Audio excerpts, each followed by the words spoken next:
keessan du'eera jedhame dhimmi keessan hafeera jedhame dhimmi keessan awwaalameera jedhame dhimmi keessan gad deemeera jedhame har'a galgalaa kaasee maqaa Yesuusiin addunyaa irratti lallabama. Goleen afran amma dhaga'utti waaqif lafti amma dhaga'utti ka'uun kee lallabamu maqaa Yesuusiin. Kun borumtumaa gadda keetiiti. Kun borumtumaa rakkina keetiiti. Kun borumtumaa imimmaan keetiiti. Kun borumtumaa kadhata keetiiti. Kun borumtumaa wawwaannaa keetiiti. Ameen jedhaa dabali.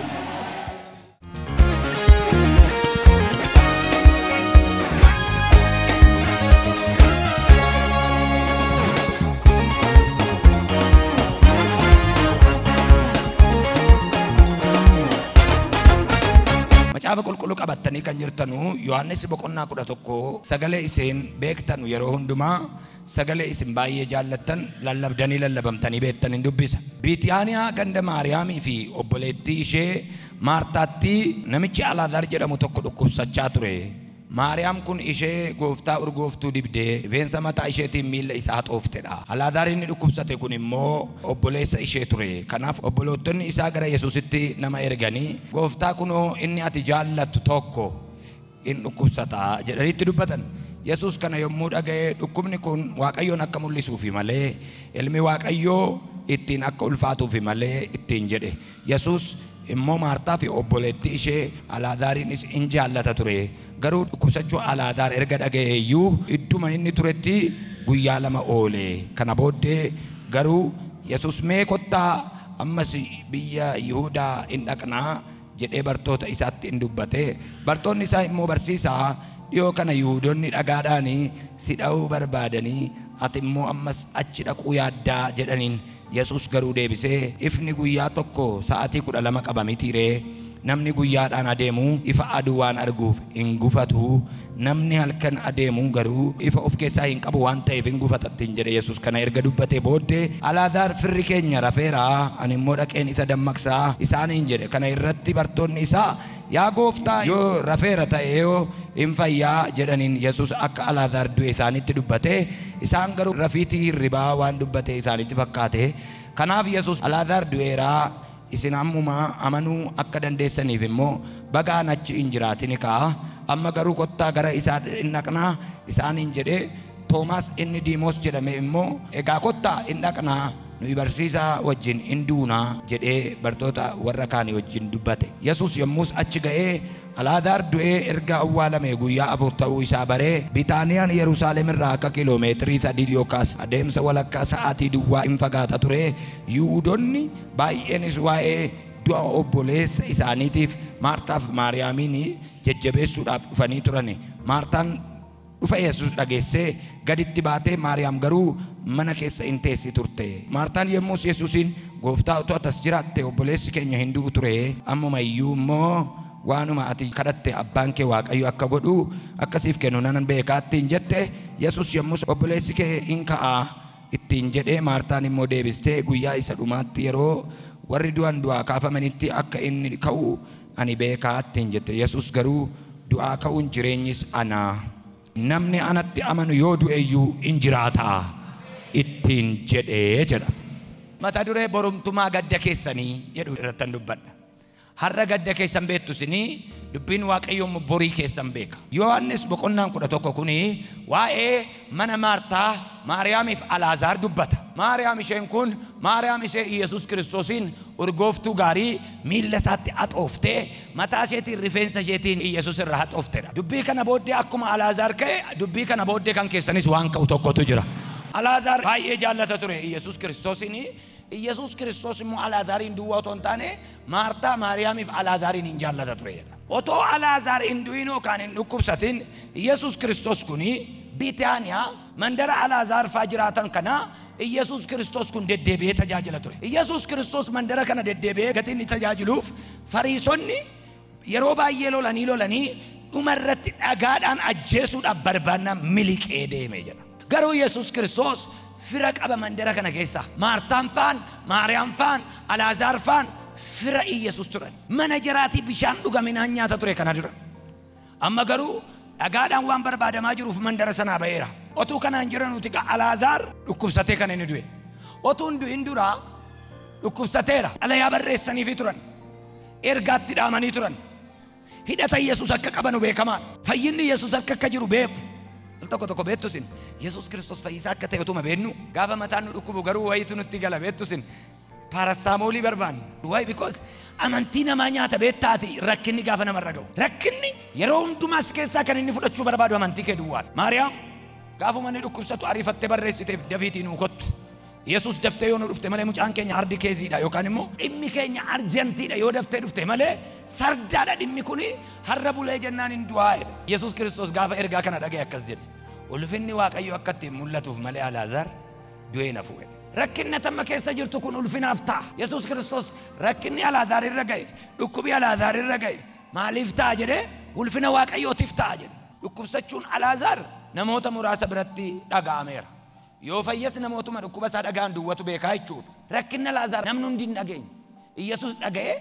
guyyaa lama ture maal jennaan namni hundi dhaga'e namni hundi dhukkubsachuu Alaazaar miti du'uu isaayyuu dhaga'e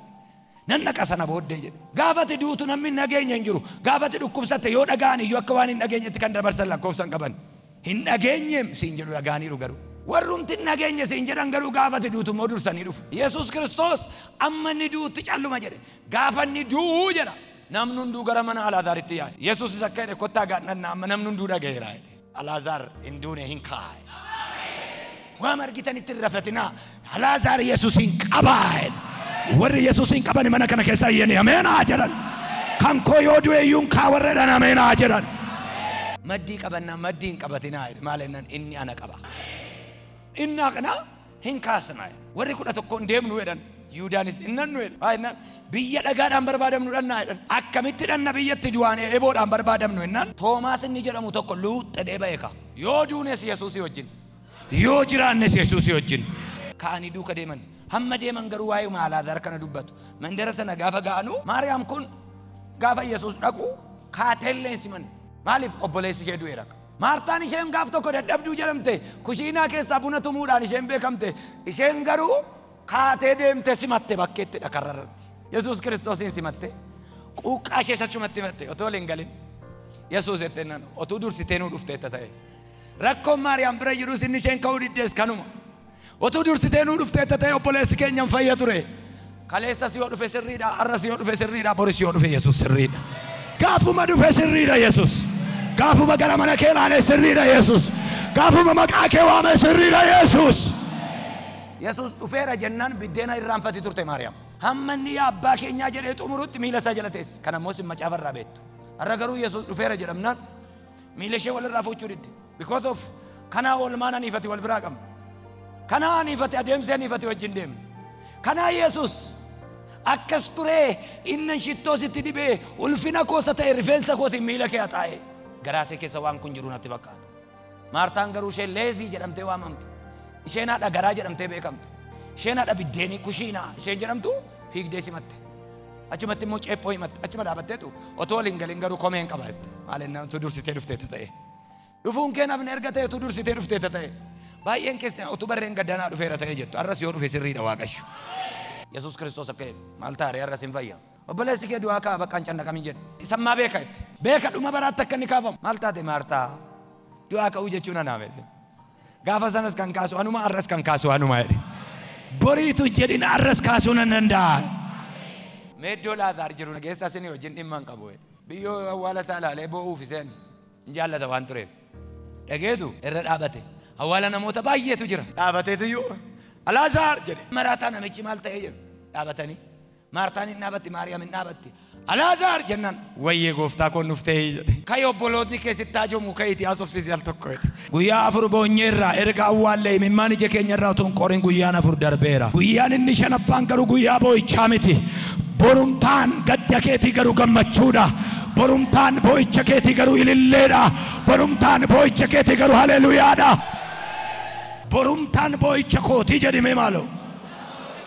dabalee abbee borumtaan wawwaannaa kootii jedhe aboo gammachuudha jedhe maaloo ililleedha jedhime maaloo